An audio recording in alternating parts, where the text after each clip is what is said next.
결혼 5년 차의 부부입니다. 결혼 생활 5년 동안 고부 갈등 같은 건 생각도 안 해봤을 정도로 잘 지냈어요. 시부모님도 정말 좋은 분들이셨고, 제가 잘하는 만큼 남편도 친정에 잘했습니다. 서로 갈등이 생길 일이 없으니 다툴 일도 없었고 행복했어요. 10월드라는 말은 제게는 먼 이야기나 마찬가지였지요. 그런데 얼마 전에 저희 결혼하기 전에 이민 생활을 나갔던 신우가 이민 생활을 실패하고 귀국을 하게 되면서부터 잘 맞아 떨어지던 단추가 하나둘씩 흐트러지기 시작했어요. 신우는 남편보다 2살 위 누나로 원래는 어학연수차 미국에 갔다가 거기서 만나게 된 사람하고 혼인신고를 올리고 눌러앉게 된 케이스입니다. 저희 결혼식 때도 오지도 못한 게 무슨 영주권을 진행 중에 있는데 한국 오며 가며 한 기록이 있으면 불리할 수도 있다고 해서 저 같은 경우에는 결혼 전은 물론이고 결혼 후에도 신우를 직접 만나본 적은 없어요. 결혼하고도 벌써 5년이나 지났는데 금방 나올 것 같이 말하던 영주권은 나오지를 않다가 서류가 틀어졌다고 해서 결국 한국으로 돌아오게 되었대요. 그냥 머무는 방법도 있었는데 선택지가 신우 입장에서는 힘들었을 법도 한 게 미국에서 신분 없이 사는 방법하고 다른 방법으로는 매년 1,000만 원이 넘는 돈으로 학교를 다니면서 비자 연장을 해서 사는 방법밖에 없었대요. 전자의 경우나 후자의 경우나 정식적인 신분이 아니라서 미국 내에서 직업을 가질 수 있던 상황도 아니었다고 하고요. 아무튼 그렇게 여태껏 제 결혼 생활에 단 한 번도 존재한 적 없었던 신우가 갑작스럽게 생기게 되면서 서로 잘 맞아서 하나로 잘 돌아가던 제 결혼 생활이 조금씩 어긋나기 시작했던 것 같습니다. 신우가 조금 성질이 급하고 우악스러운 부분이 있다는 건 이미 첫 만남에서부터 눈치를 챘습니다. 어떤 성격이든 간에 갈등 없이 잘 지낼 자신이 있었는데 하나 신우에게서 적응이 되지 않았던 게 저를 마치 아랫사람 대하듯이 대했다는 거예요. 신우가 당장 한국에 돌아와선 남편과 같이 머물 곳이 없으니 신우의 친정, 그러니까 저희 시댁에서 몇 달간 지냈었어요. 그러니 좋으나 싫으나 보고 싶지 않았어도 시댁에 가면 신우를 마주할 수밖에 없었던 겁니다. 그런데 신우는 당연스럽게 저한테 일을 시켰어요. 신우가 저한테 일을 시키는 게 기분이 썩 좋지만은 않았습니다. 그동안 시부모님께서 저한테 시집살이 비슷하게 시킨 것도 하나 없으셨거니와 저 또한 제가 해야 하는 부분에 대해서는 시부모님이 가만히 있어도 된다 하셨다고 하더라도 스스로 알아서 제 할 일을 했었거든요. 굳이 시키지 않아도 제가 할 수 있는 일은 제가 알아서 하고 제가 안 해도 되는 일은 알아서 안 하는데 신우는 마치 저를 임자 만났다는 듯 아예 초반에 기선제압을 하려고 하는 건지 이것저것 다 시키더라고요. 오죽하면 시어머니가 신우한테 왜 그러냐고 할 정도로 티나게 저를 부려먹으려고 안달이었어요. 과일 깎는 것 정도는 제가 당연히 할 수 있는 일이고 그동안도 제가 알아서 했던 일입니다. 사람에 따라서는 그걸 기분 나쁘게 받아들이는 사람도 있다는 걸 알지만 저한테는 크게 문제가 되지 않는 일이에요. 애초에 시부모님이 과일 같은 거 잘 안 챙겨 드시기도 해서 제가 일부러 과일까지 가져와서 드시라고 준비해드리곤 했거든요. 신우한테는 시댁에서 과일 깎는 게 엄청 싫었던 일이었던 것 같아요. 애초에 제가 깎아 먹으려고 가져간 건데 으스대면서 대놓고 저한테 시키려고 하는 걸 보니 작정을 해도 뭔가 대단히 작정을 했구나 싶은 모습이었습니다. 오죽하면 식사 끝나고 나서 바닥에 걸레질 좀 해야겠다고 하면서 저를 부르기까지 하더라고요. 그 이후는 뭐 말할 것도 없이 시어머니가 막아주셨어요. 제가 시댁에 와봐야 한 달에 몇 번이나 오는 줄 아냐고 걸레질까지 시키냐고 맨날 지내는 네가 하라고 하면서 걸레를 쥐어주셨거든요. 신우는 뿔뿔거리며 바닥 기어다니면서 바닥을 훔치면서도 계속해서 거실에 앉아서 과일 깎고 있는 저를 째려보더라고요. 신우가 저를 작정하고 못 살게 굴려고 해도 작전이 크게 먹히는 건 없었습니다. 신우가 시켜서 하는 것 중에 대부분은 그 전에도 제가 묻지 않아도 알아서 하던 일들이었고 제가 하던 일들이 아니면 시어머니께서 저렇게 방패막이 되어주거나 아니면 신우한테 네가 직접 하라고 시키던가 하셨었거든요. 그런데 오히려 이런 식으로 지나가는 일이 생기다 보니 신우는 그것 때문에라도 저한테 불만이 더 쌓여만 가는 것 같았어요. 저를 어떻게든 부려먹으려고 작정을 한 사람처럼 보였거든요. 지난 어버이날 때 이야기인데 신우가 난데없이 저한테 전화를 하더니 어버이날에 뭐 해드릴 거냐 묻더라고요. 어버이날을 앞두고 저도 그냥 나가서 외식하고 용돈 봉투나 하나 만들어 드리고 보내야겠다 안일하게 생각한 것도 있긴 했지만 안 챙기는 건 아니니 사실 그게 잘못한 거라고 생각해 본 적은 없거든요. 제 주변의 다른 사람들도 다 시댁에는 이 정도 하는 것 같았고요. 그런데 신우는 어떻게 며느리가 돼서 시댁을 얼마나 우습게 알면 푼돈 얼마랑 밥으로 때울 생각을 하냐면서 정성과 성의가 보이는 선물을 해야 한다고 하는 겁니다. 일리 있는 말이기는 했는데 그렇다고 신우한테서 들을 만한 말은 아니라는 생각이 들었네요. 아무튼 신우는 저한테 요즘 안마의자가 잘 나온 것 같으니 그걸 하나는 놔드리면 좋겠다고 하는 겁니다. 신우가 저한테 먼저 연락해서 뭐 할 거냐고 물어봤기에 저는 그게 신우가 안마의자를 해드리고 싶은데 돈이 모자라니 같이 해드리면 좋겠다고 말하는 건 줄 알았어요. 그래서 신우 말에 안마의자가 요즘 얼마나 하냐고 반반씩 해서 하나 놔드리면 좋겠다 말했더니 자기가 시부모님을 모시고 살고 있는데 왜 의자까지 해줘야 하냐는 겁니다. 안마의자는 저보고 사라고 하는 소리나 다름이 없었죠. 그런데 신우 말이 어이가 없잖아요. 신우가 시부모님 댁에 남편하고 처가살이 하면서 얹혀 살고 있는 거지. 모시고 살고 있는 게 아니잖아요. 심지어 두 사람이 미국에서 유학을 했다고 해서 엄청 좋은 학교를 다녔던 게 아니고 영주권을 받기 위해서 몇 년 동안 비교적 학비가 저렴한 어학원만 전전했던지라 한국에서 그렇다 할 직장도 구하지 못하고 빌빌거리고 있던 상황이었어요. 돈을 모아서 한국으로 온 것도 아니고 도망치듯 돌아와서 무일푼으로 시부모님 댁에 얹혀 사는 걸로 알고 있는데 시부모님 모시느라 고생하고 있는 건 자기니까 저보고는 돈 드는 부분을 다 내는 게 맞다는 식으로 이야기하는 게 어이가 없었습니다. 안마의자 사드리는 건 좋은 아이디어 같기는 했지만 시부모님이 원래 운동도 다니시고 원체 건강하신 분들이세요. 집에 있으면 사용하시기야 하겠지만 제 생각에는 신우가 지가 갖고 싶어서 저러는 것처럼 보이더라고요. 시댁 방문해도 어디가 뻐근하다, 침대에서만 생활하다가 바닥에다 이불 깔고 잘라니까 아주 허리가 산산조각이 나는 것 같다 하면서 안마의자 하나 장만하면 좋겠다고 일전에도 노래를 부르듯 안마의자 타령을 한 적이 있던 신우였거든요. 그 속이 뻔히 보이는데 제가 시부모님 위해서 하는 것도 아니고 신우 좋으라고 시댁에 안마의자를 내 돈으로 놔주고 싶지는 않더라고요. 그래서 신우한테 요즘 인터넷 찾아보니까 안마의자 같은 건 정수기처럼 달마다 렌트해주는 데도 많다더라. 저는 시부모님 어버이날에 외식하고 용돈 드리는 걸로 정해놨으니 정 하나 해드리고 싶으시면 신우가 직접 해드리는 게 좋지 않겠냐고 은근슬쩍 비아냥거리면서 말해줬죠. 한 달에 렌트해봐야 비용 얼마 나오지도 않고 안마의자라는 게 원체 부피가 큰 가전이다 보니 안 쓰게 되면 집에 자리만 차지하는 애물단지로 전락하잖아요.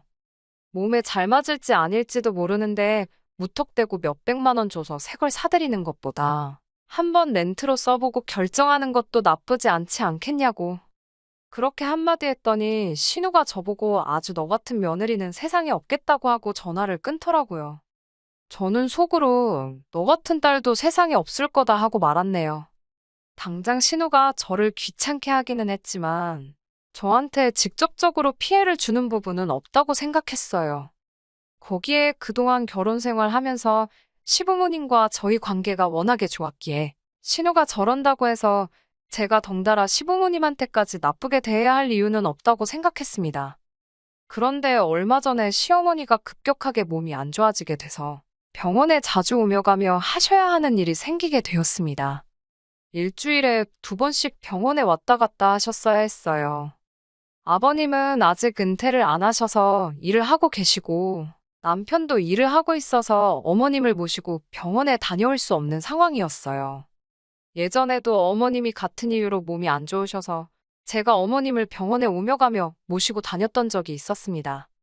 저 또한 일을 하고 있었는데 저 같은 경우에는 제가 하는 일이 회사를 나가는 게 아니다 보니 그런 시간적인 부분에 있어서는 조금 유도리가 있는 직장이어서 그렇게 할 수 있었던 거예요.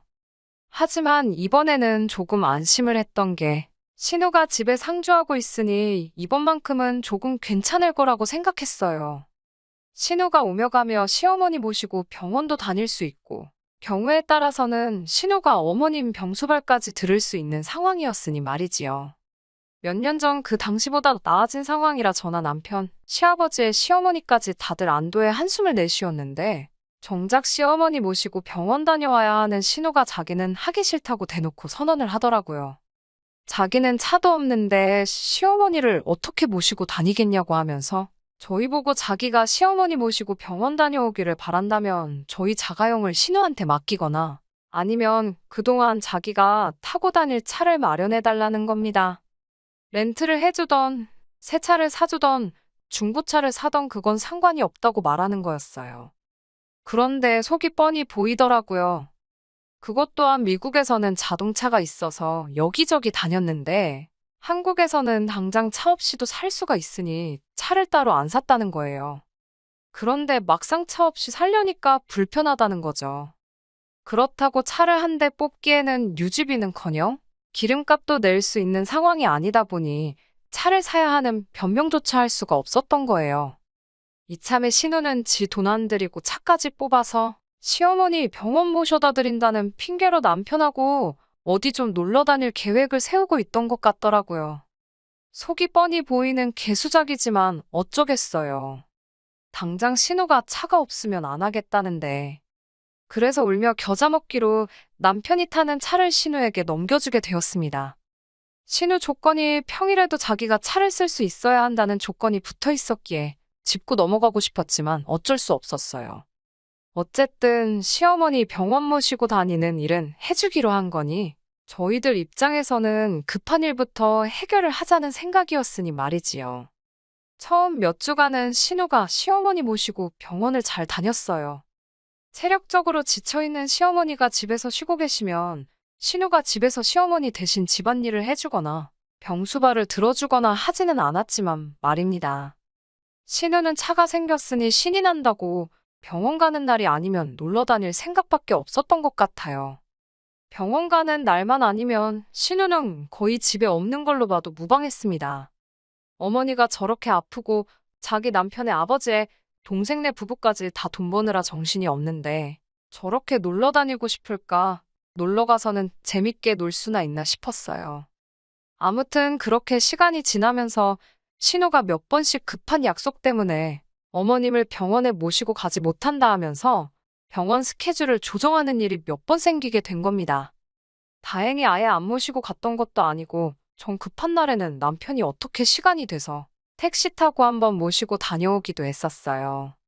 그런데 시어머니도 다른 것도 아니고 어머니인 당신이 아파서 병원 다니는 건데 자기 입맛에 맞게 어머니 병원 스케줄까지 바꿔가는 신우한테 서운한 게 있었나 봅니다. 오며 가며 하면서도 귀찮은 일을 떠맡아서 하게 되었다는 생색을 그렇게 내기도 했고요. 그래서 시어머니가 하루는 저한테 따로 연락을 해오셨어요. 병원 스케줄이 토요일에 잡혔는데 토요일에는 제가 일을 나가지 않거든요. 그러니 어머님이 신우 꼴도 보기 싫으시다고 그냥 저랑 같이 병원 한번 다녀와주면 안 되겠냐고 부탁을 하시길래 그렇게 하기로 했습니다.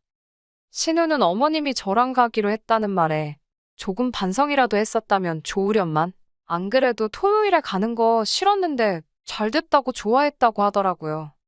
아무튼 제가 어머님을 모시고 병원에 가기로 했던 날이 되었어요. 그런데 갑작스럽게 제가 일하는 곳에 결혼이 생기게 되면서 저보고 급하게 출근을 해줄 수 있느냐 하는 연락이 왔습니다. 어머님 병원 모시고 다녀와야 된다고 안 된다고 설명을 해봤지만 당장 제 일터에 저 말고는 연락이 되는 사람이 따로 있는 것도 아니고 제발 한 번만 살려달라고 사정사정을 하더라고요. 그래서 혹시 신우가 집에 있을 수도 있으니 다음번에 가는 걸 저랑 가는 걸로 하기로 하고 어머님께 양해를 구해봐야겠다 싶었어요. 그게 화근이 될 거라고는 상상도 하지 못했지요. 어머님은 제 상황을 듣더니 알겠다고 하시고는 신우랑 같이 병원 다녀오겠다고 하셨던 겁니다. 그런데 그건 어머님의 거짓말이었던 거예요. 신우는 이미 아침 대바람부터 어딜 나가 있던 거였고, 시어머니는 괜히 제 입장 난처해질까봐 그냥 혼자서 다녀오시기로 하고 대중교통을 타고 이동을 하셨던 거였어요. 그리고 지하철을 타고 가시다가 빈혈기로 잠깐 정신을 잃으셨나 봅니다. 병원을 훨씬 지나친 역에서 발견돼서 병원에 입원을 하시게 돼버렸어요. 어머님이 입원했다는 소식에 저도 하던 일 앞치마 벗어던지고 곧장 병원으로 향했고, 아버님이랑 남편도 병원에 이미 와 있더라고요. 이게 다 무슨 일이냐 묻길래 제가 급하게 일 때문에 병원에 같이 못 가게 되었다는 사실을 전했고, 어머님은 신우랑 가신다고 했는데 저도 무슨 일인지 모르겠다 이야기를 했어요. 얼마 안 있어서 신우도 병원에 도착을 했고, 어머님 입원하신 거 보고는 어머님이 저렇게 된 게 다 저 때문이라면서 다짜고짜 제 멱살을 잡더라고요. 제가 참을성이 조금 없기는 했지만 순간 욱하는 마음과 여태까지 참아온 감정이 한 번에 터져나와서 저도 모르게 그대로 신우를 바닥에 매다 꽂아버렸어요. 제가 어렸을 적에 운동을 좋아라 했고 아버지께서 저를 국가대표로 만든답시고 유도를 했던 적이 있어요. 초등학교 때까지도 곧잘하기는 했는데 제가 성장기가 일찍 끝나버려서 체급에 맞추려면 몸무게를 많이 올려야 했었거든요. 그런데 어린 여자아이 마음에 그렇게 하기는 싫기도 했고 이미 초등학교 때도 저보다 잘하는 애들이 많아서 그냥 포기를 했었어요. 그 뒤로는 그냥 평범한 여자의 삶을 살아왔는데 그래도 그때 배운 게 몸에 남아있다 보니 저도 모르게 신우를 바닥에다가 매다 꽂아버린 거지요. 그 자리에 있던 모두가 눈이 동그래져서 심지어 기운 없이 누워 계시던 시어머니도 덩달아 놀라서 그 상황을 지켜보더라고요. 저도 바닥에 널브러진 신우를 보면서 후다닥 제정신이 들어서 제가 뭐 한 거지 하는 생각이 들었습니다. 그래도 시부모님 보는 앞에서 신우를 바닥에 내동댕이 쳐버렸는데 좋은 소리 들을 거라고는 생각도 못했지만 역시 저희 시부모님이었어요. 적반하장으로 큰 소리치는 신우에게 네가 맡아서 하기로 했던 일도 제대로 안 해놓고서는 뭘 잘했다고 멱살을 잡고 왜 그걸 며느리 탓으로 떠넘기냐고 하시더라고요. 애초에 네가 똑바로 했으면 시어머니가 저한테 그런 부탁이나 하셨겠냐며 딸 냅두고 며느리한테 그런 부탁하는 니네 엄마 체면은 생각해봤겠냐며 신우를 나무라시더라고요.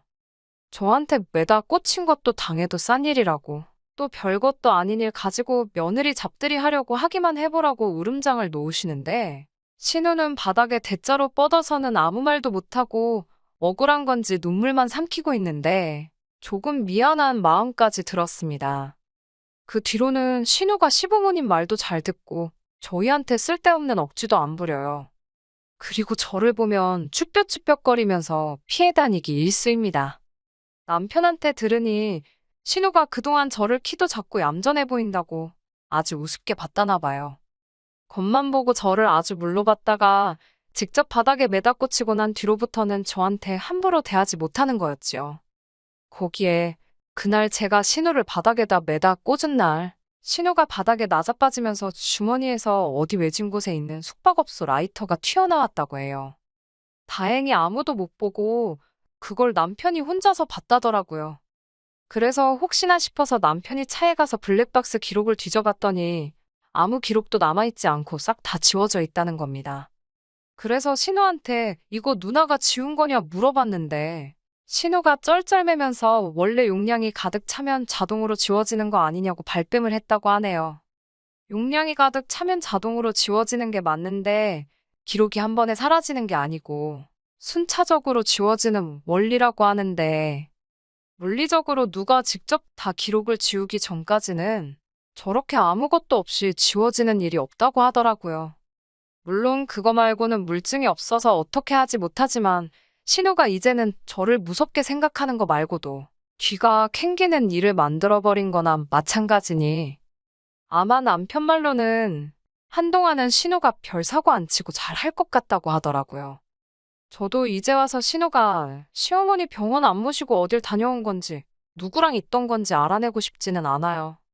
적어도 더 이상 사람 겉으로 판단해서 우습게 보지 않고 시집은 며느리라고 해서 자기 아랫사람으로 생각하지 않고 그게 자기가 원해서 하던 어쩔 수 없이 하던 간에 부모한테 자식된 도리 제대로 하기만 한다면 신우의 사적인 일을 가지고 크게 문제 삼고 싶지도 않네요. 다만 신우가 한 번 더 말도 안 되는 억지 부리면서 저를 우습게 본다면 저도 이젠 더 이상 참지 않으려고 합니다. 신우가 신우라는 이유로 헛짓거리를 하고 있다는 걸 이젠 온 가족이 알고 있으니 저도 더 이상 시부모님 눈치 보면서 신우까지 덩달아 어려워할 필요가 없으니 말이지요.